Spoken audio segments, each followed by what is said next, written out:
Today's lecture is for first year physics students. The topic is belonging to the chapter number 8, Wave, Motion and Sound. These are the contents of the today's lecture.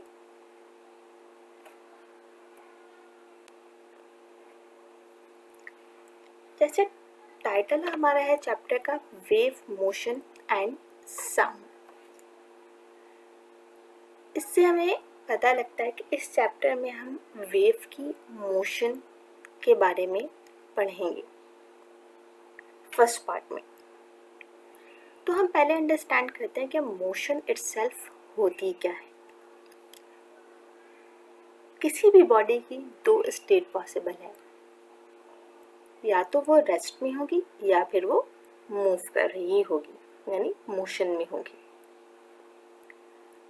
हम chapter number 3 में पढ़ के आ चुके हैं कि if body does not change its position with respect to observer और surrounding then it's said to be in state of rest. कि अगर कोई बॉडी ऑब्जर्वर या सराउंडिंग के रिस्पेक्ट से उसकी पोजीशन में किसी किस्म का कोई चेंज ना आ रहा हो तो हम कहते हैं कि वो बॉडी रेस्ट में है। और इसके रिवर्स हमारे पास मोशन है कि if body is continuously changing its position with respect to observer और surrounding then it's said to be in state of motion. अब हमारे पास डिफरेंट टाइप्स की मोशन होती है, या अगर अपनी सराउंडिंग में देखें तो बहुत सारे ऑब्जेक्ट्स हैं and they are performing the different kinds of motion. यहाँ कुछ हमने एग्जाम्पल्स को कंसीडर किया है कि लाइक हम देखते हैं कि अगर एक स्पिनर जो कि स्पिन कर रहा है, हम मोशन ऑफ अर्थ को कंसीडर कर सकते हैं and we know that earth moving with two different ways. एक तो वो सन के अराउंड मूव कर रही है and it's moving around its own axis too. हम डिफरेंट प्लैनेट्स की मोशन को देख सकते हैं। हमारा जो सोलर सिस्टम है, हम मोशन ऑफ कार को कंसीडर कर सकते हैं जो किसी स्ट्रेट रोड के ऊपर ट्रैवल कर रही है, मूव कर रही है। मोशन ऑफ बाइसाइकिल को हम देख सकते हैं, प्लेन को देख सकते हैं, सीसॉ की हम मोशन को देख सकते हैं, स्विंग की मोशन को देख सकते हैं, पेंडुलम क्लॉक्स में की मोशन को हम देख सकते हैं। तो ये सब मूव कर रहे हैं क्योंकि इनकी पोजीशन में चेंज आ रहा है, but they are performing the different kinds of motion. तो इसका मतलब है कि हमारे पास बहुत किस्म की मोशंस हो सकती है, या एक से ज़्यादा किस्म की मोशन हो सकती है। लाइक हम कह सकते हैं कि अगर कोई भी बॉडी किसी स्ट्रेट पाथ में मूव कर रही है तो हम उसको बात करते हैं कि वो एक लीनियर मोशन को परफॉर्म कर रही है, कि motion in a straight line, जो कि ट्रांसलेशनल मोशन की एक टाइप है।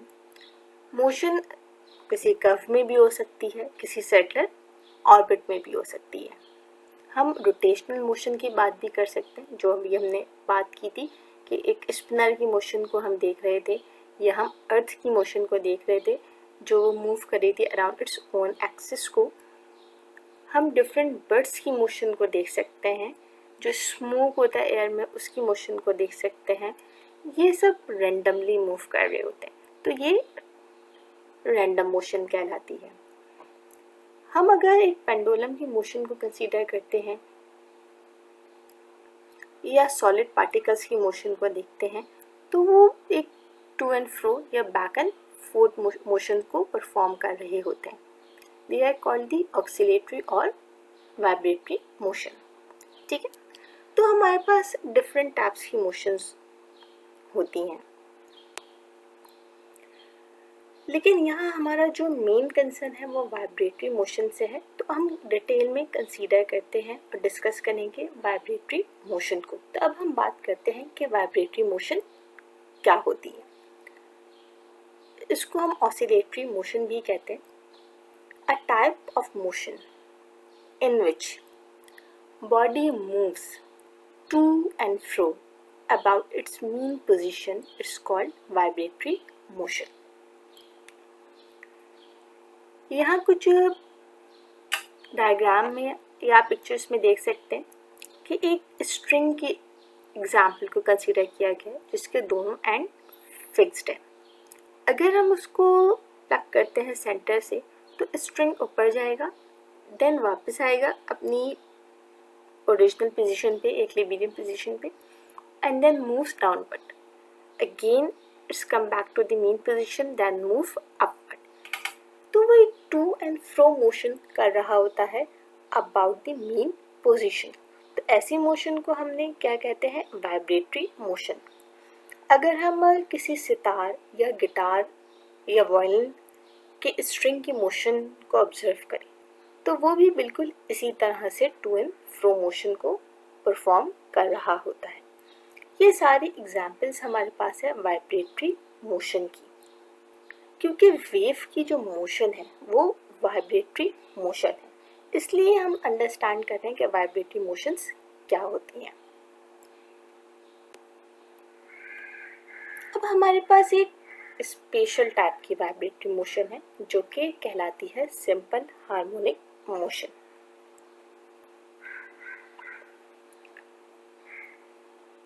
A periodic motion of a body in which the acceleration is directly proportional to the displacement and directed towards the mean position, it's called simple harmonic motion. In short में हम इसे कहते हैं SHM। यहाँ हमने बात की कि ये पीरियोडिक मोशन है। तो पीरियोडिक मोशंस क्या होती है? The motion which repeat itself the same interval of time is called periodic motion। यानी ऐसी मोशन जो अपने आप को बार बार रिपीट कर रही हो सेम इंटरवल ऑफ टाइम में, वो कहलाती है पीरियोडिक मोशन। तो अब हम बात कर रहे हैं कि एक बॉडी है जो कि ऐसी मोशन को परफॉर्म करे, यानी कि जो रिपीटिंग मोशन है और उसमें जो एक्सेलरेशन है वो डायरेक्टली प्रोपोर्शनल है डिस्प्लेसमेंट के, और क्योंकि वो एक रिपीटेड मोशन है तो उसकी जो डायरेक्शन हमारे पास है, हर बार जो बॉडी वापस आ रही है उसकी डायरेक्शन है टुवर्ड्स द मीन पोजीशन। तो ऐसी मोशंस कहलाती है सिंपल हार्मोनिक मोशन। अगर हम कहें कि A be the acceleration and X be the displacement from the mean position, हाँ, तो हम इसको मैथमेटिकली कह सकते हैं कि A is directly proportional to minus X and negative sign shows that the acceleration is directed towards the mean position.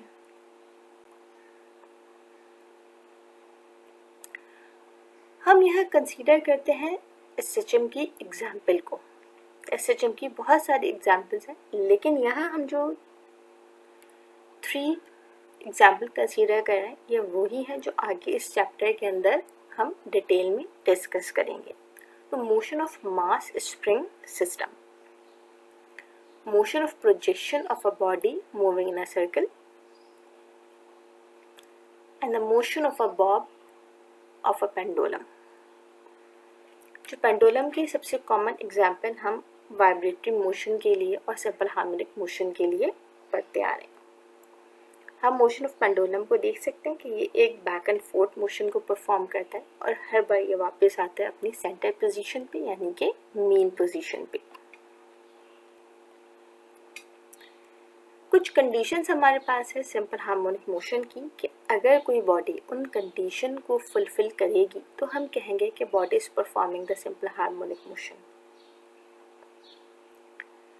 First one is the acceleration should be directly proportional to the displacement, यानी जितना body displace होगी same amount का उसके अंदर acceleration produced होना चाहिए। The direction of the acceleration is always towards the mean position, और जो एक्सेलरेशन की डायरेक्शन हो वो हमेशा होनी चाहिए टुवर्ड्स द मीन पोजीशन और the centre position of the body. the system should have elastic restoring force which is directly proportional to the displacement. वो सिस्टम जो सिंपल हार्मोनिक मोशन को परफॉर्म कर रहा हो उसके पास एक इलास्टिक रिस्टोरिंग फोर्स होनी चाहिए. इलास्टिक और वो होगी directly proportional to the displacement. अभी हम डिटेल में डिस्कस करेंगे कि ये इलास्टिक रिस्टोरिंग फोर्स क्या है. The system must have inertia. Inertia हमें पता है कि टेंडेंसी ऑफ मैटर है which is opposite to any change. अगर बॉडी अपनी ओरिजिनल पोजीशन पे वापस आ रही है it's mean the system must have inertia. और वो एजेंट जो उसको वापस ला रहा है उसकी ओरिजिनल पोजीशन पे इट्स मीन कि कोई इनसाइड फोर्स है जो कि उसको वापस लेके आ रही है.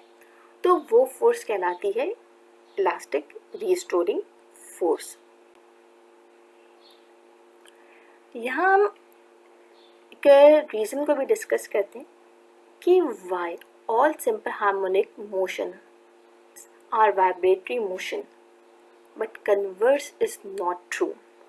यानी हम ये तो कहते हैं कि जितनी भी सिंपल हार्मोनिक मोशंस हैं वो वाइब्रेटरी मोशन होती हैं, लेकिन हम ये नहीं कह सकते कि सारी वाइब्रेटरी मोशंस सिंपल हार्मोनिक हैं. तो ऐसा क्यों है? हमने अभी कुछ कंडीशंस पढ़ी सिंपल हार्मोनिक मोशन के लिए और इससे पहले हमने डिस्कस किया था वाइब्रेटरी मोशन को. वाइब्रेटरी मोशन क्या थी?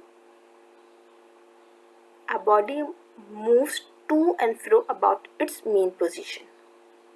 उसको हमने वाइब्रेटरी मोशन कहा था. यानी कोई भी बॉडी जो टू एंड फ्रो मूव कर रही है अबाउट इट्स मीन पोजीशन. अगर हम एक पेंडुलम की एग्जाम्पल को कंसीडर करें तो वो एक टू एंड फ्रो मोशन कर रही है. हम स्विंग की एग्जाम्पल को कंसीडर करें वो टू एंड फ्रो मोशन कर रही है. इसका मतलब क्या हुआ कि वो सारी वाइब्रेटरी मोशंस हैं. लेकिन हम ये कह रहे हैं कि सारी वाइब्रेटरी मोशंस सिंपल हार्मोनिक नहीं होती, क्योंकि सिंपल हार्मोनिक की हमने कंडीशंस की बात की कि acceleration is directly proportional to the displacement. अगर बॉडी इस कंडीशन को फुलफिल कर रही है तो वो सिंपल हार्मोनिक है, वरना वो सिर्फ वाइब्रेटरी मोशन है. अगर एक्सेलरेशन की direction towards the mean position है तो वो सिंपल हार्मोनिक है, वरना वो सिर्फ वाइब्रेटरी मोशन है. अगर सिस्टम अपनी ओरिजिनल पोजीशन पे वापस आ रहा है it's mean the system must have elastic restoring force. तब तो फोर्स या इलास्टिक रिस्टोरिंग फोर्स वो एजेंट है जो कि उसको वापस लेके आ रहा है. और ये प्रॉपर्टी जो यानी एक चेंज के अपनी पोजीशन को या अपनी इस पोजीशन के खिलाफ जो है वो रेजिस्ट कर रहा है, ये प्रॉपर्टी इनर्शियल प्रॉपर्टी कहलाती है. यानी सिस्टम के पास इनर्शिया है तभी वो अपनी ओरिजिनल पोजीशन पे वापस आ रही है. तो अगर कोई भी वाइब्रेटरी मोशन इन सारी कंडीशन को फुलफिल कर रही होगी तो हम कहेंगे कि वो सिंपल हार्मोनिक मोशन है, वरना वो जस्ट एक वाइब्रेटरी मोशन है.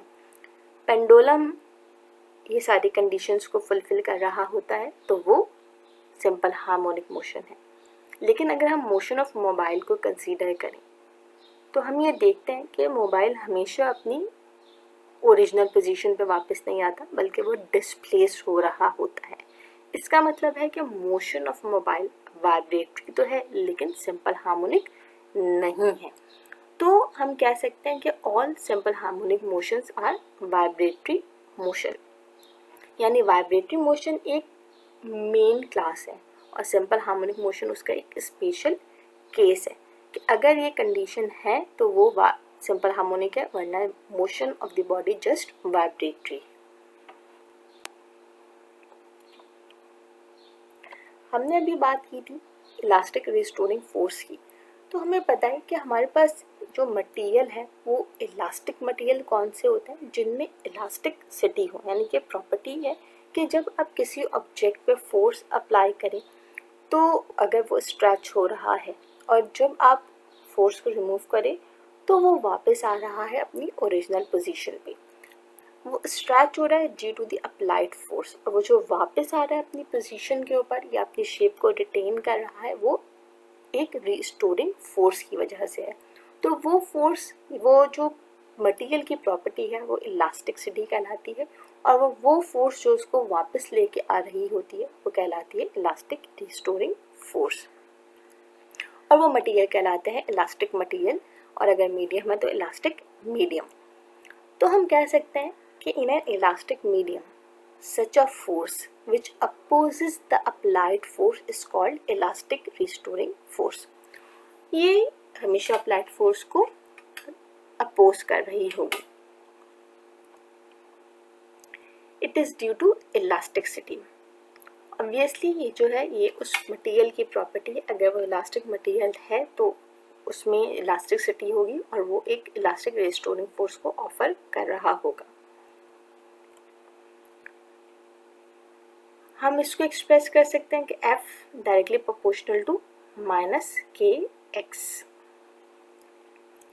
यहाँ नेगेटिव साइन शो कर रहा है कि restoring force is always directed towards the mean position, क्योंकि वो उसको हमेशा उसकी ओरिजिनल पोजीशन पे वापस ला रहा होता है, इसलिए इसकी जो डायरेक्शन है वो हमेशा टुवर्ड्स द मीन पोजीशन होगी। अब हम बात करते हैं इलास्टिक रिस्टोरिंग के बाद हुक्स लॉ की। हुक्स एक साइंटिस्ट था जिसने इस लॉ को प्रपोज किया, तो उसके नाम पे ये कहलाता है Hooke's law. This law states that within the elastic limit the applied force is directly proportional to the displacement from the mean position. अब हम बात करते हैं कि इलास्टिक लिमिट क्या है। अगर हम एक स्प्रिंग को स्ट्रेच करते हैं तो उसके शेप में और साइज में चेंज आ जाता है, और जैसे ही हम फोर्स को रिमूव करेंगे वो due to the elastic restoring force वापस आ जाएगा अपनी ओरिजिनल पोजीशन पे। अब वो जो वापस आ रहा है वो इलास्टिक रिस्टोरिंग फोर्स की वजह से आ रहा है, लेकिन अगर हम अप्लाइड फोर्स के मैग्नीट्यूड को बढ़ा दें और इतना बढ़ा दें कि वो अपनी ओरिजिनल पोजीशन पे वापस ना आए, तो इसका मतलब है कि हमने बियॉन्ड द इलास्टिक लिमिट उसके ऊपर फोर्स अप्लाई कर दिए और डिफॉर्मेशन हो गई है। तो हुक्स लॉ सिर्फ with in the elastic limit जो है वो एप्लीकेबल रहता है, यानी अगर हम उस लिमिट के अंदर अंदर जब तक यानी इतनी फोर्स को अप्लाई करें कि जब हम अप्लाइड फोर्स को रिमूव करें तो वापस अपनी ओरिजिनल पोजीशन पे आ जाए या मीन पोजीशन पे आ जाए, तो उस वक्त तक हम ये कहते हैं कि applied force is directly proportional to the displacement from the mean position. अगर हम ये कंसीडर करें कि F को हम फोर्स है X on a body due to which it is displaced through a displacement X, तो हम हुक्स लॉ को लिख सकते हैं कि F directly proportional to X। यह F अप्लाइड फोर्स है जो कि जितना हम उसके ऊपर फोर्स अप्लाई करेंगे within the elastic limit इतना ही वो डिस्प्लेस्ड होगी बॉडी, जो कि इसकी स्टेटमेंट भी है कि applied force is directly proportional to the displacement. जब हम साइन ऑफ प्रोपोर्शनलिटी को रिमूव करेंगे तो हमारे पास एक कांस्टेंट आता है जो कि होता है K, और K यहाँ पे स्प्रिंग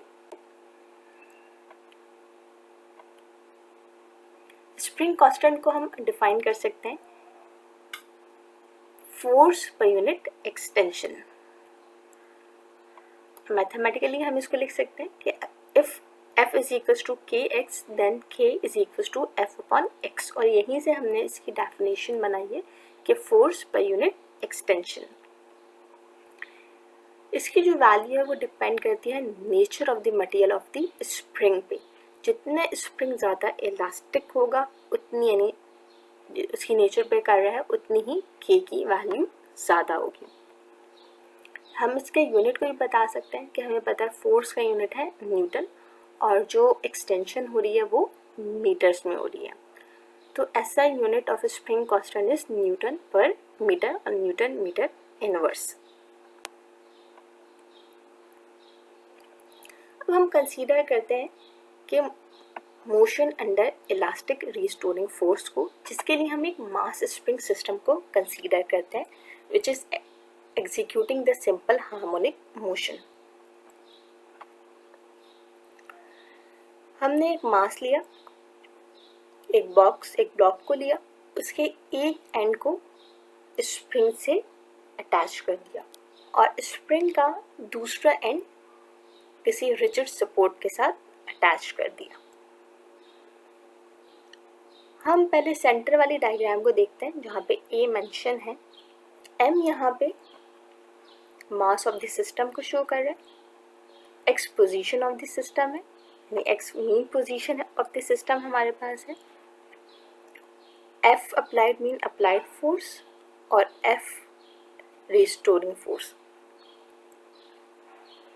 अब हम अगर इसकी ओरिजिनल पोजीशन को देखें, सेंटर वाली पोजीशन, तो इस वक्त बॉडी अपने इक्विलिब्रियम पोजीशन के ऊपर है। जब वो इक्विलिब्रियम पोजीशन पे है, यानी कि रेस्ट में है, मीन पोजीशन पे है, उस वक्त एक्स क्या है, 0 है, क्योंकि बॉडी ने कोई डिस्प्लेसमेंट कवर नहीं किया, क्योंकि उस पर कोई फोर्स भी अप्लाई नहीं की गई है, तो एफ अप्लाइड भी 0 है, क्योंकि रिस्टोरिंग फोर्स एक रिएक्शन फोर्स है जो कि directly proportional to applied force है। अगर एफ अप्लाइड 0 है, it's mean F restoring would also be equals to 0। अब हम टॉप वाली बी डायग्राम को देखते हैं कि अगर हम फोर्स अप्लाई करते हैं in the positive x direction, तो बॉडी डिस्प्लेस कर जाएगी from right with respect to the mean position. अब एफ अप्लाइड क्या है, 0 से बढ़ गई। पहला वाला केस हमारे पास था जब एफ एक्स भी 0 था, एफ अप्लाइड भी 0 था और एफ रिस्टोरिंग भी 0 था, मीन पोजीशन। अब हम बात कर रहे हैं केस बी की। अब जब हमने फोर्स अप्लाई की, तो क्योंकि बॉडी डिस्प्लेस कर गई, इट्स मीन के एक्स यानी कि जो पोजीशन है वो ग्रेटर देन 0 हो गई, it's moving towards right. Applied force भी ग्रेटर देन 0 है, जिसकी वजह से बॉडी डिस्प्लेस्ड हुई है।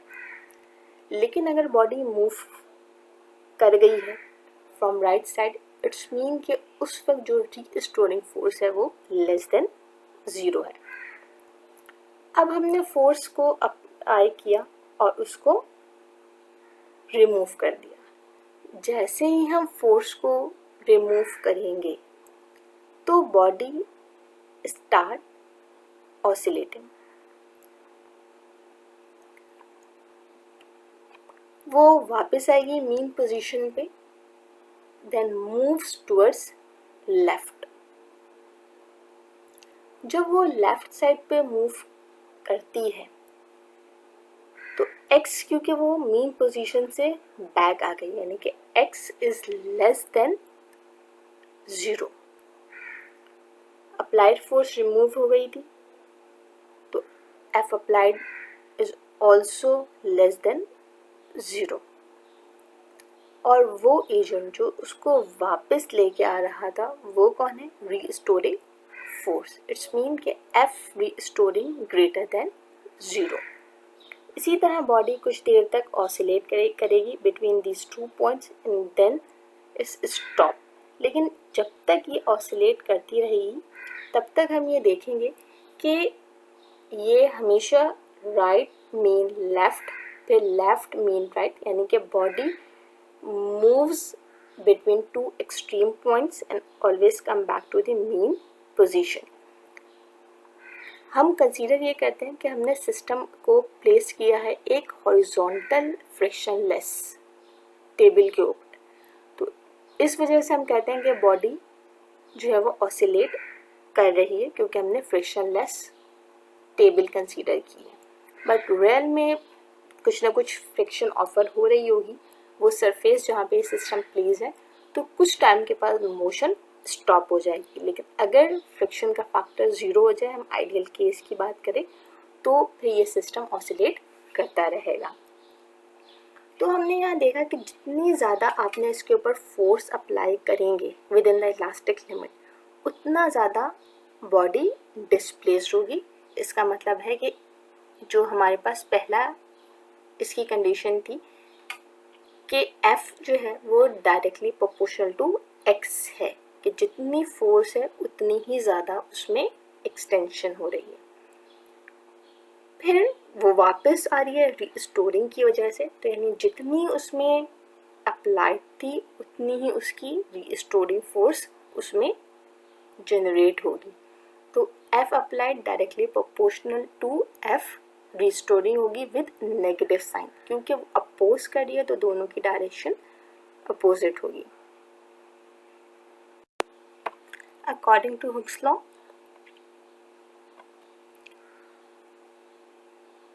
Applied force is directly proportional to displacement, यानी कि F applied directly proportional to X। जब हम साइन ऑफ प्रोपोर्शनलिटी को रिमूव करेंगे तो F is equals to KX, और हमें पता है कि F रिस्टोरिंग यानी कि restoring force is directly proportional to applied force.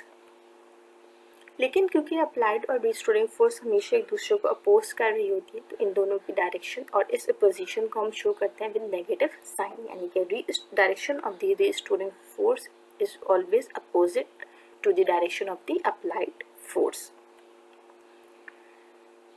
तो हम लिख सकते हैं कि F restoring is equals to minus KX। F applied की जगह पे हमने सब्सटीट्यूट किया KX, और जो नेगेटिव साइन था रिस्टोरिंग फोर्स के साथ उसको हमने पुट कर दिया KX के साथ। According to the second law of Newton, F is equals to ma। हम देख सकते हैं कि इक्वेशन 1 एंड 2 की लेफ्ट साइड सेम है, तो we can compare the right side of the equation.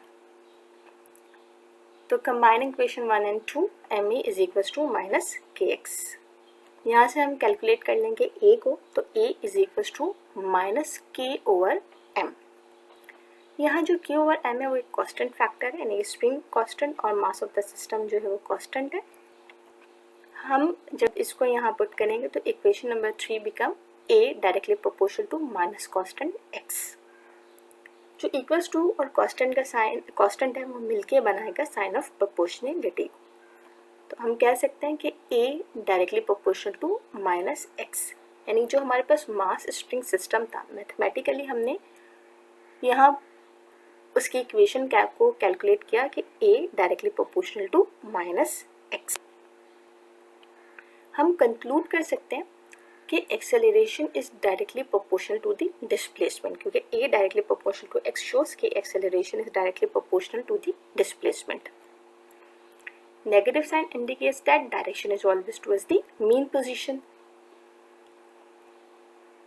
क्योंकि सिस्टम मूव कर रहा है बिटवीन टू एक्सट्रीम पॉइंट्स और एवरी टाइम वो वापस आ रहा है अपनी मीन पोजीशन पे। तो इसका मतलब है कि the system must have inertia, जिसकी वजह से वो अपनी चेंज को अपोज कर रहा है और वो वापस आ रहा है ओरिजिनल पोजीशन पे। और वो एजेंट जो उसको वापस लेके आ रहा है उसकी ओरिजिनल पोजीशन पे और मेन पोजीशन पे, वो है इलास्टिक रिस्टोरिंग फोर्स। तो हमारे पास जो सिंपल हार्मोनिक मोशन की 4 कंडीशंस थी, वो चारों कंडीशन यहाँ पे फुलफिल हो रही है। तो हम कह सकते हैं the system is executing a simple harmonic motion. और ये जो इक्वेशन हमने यहाँ पे कैलकुलेट की है, ड्राइव की है, a directly proportional to minus x, तो we can say that this is the equation of this simple harmonic motion. तो यहाँ से हमने ये कंक्लूड किया कि अगर कोई भी सिस्टम इस एक्सप्रेशन को फॉलो कर रहा होगा तो इसका मतलब है कि वो सिस्टम परफॉर्म कर रहा है सिंपल हार्मोनिक मोशन और ओबे कर रहा है सिंपल हार्मोनिक मोशन की 4th कंडीशन को। आई होप आपको आज का लेक्चर समझ आया होगा, but still if you have any questions, confusion or queries, so you can freely ask. Thank you.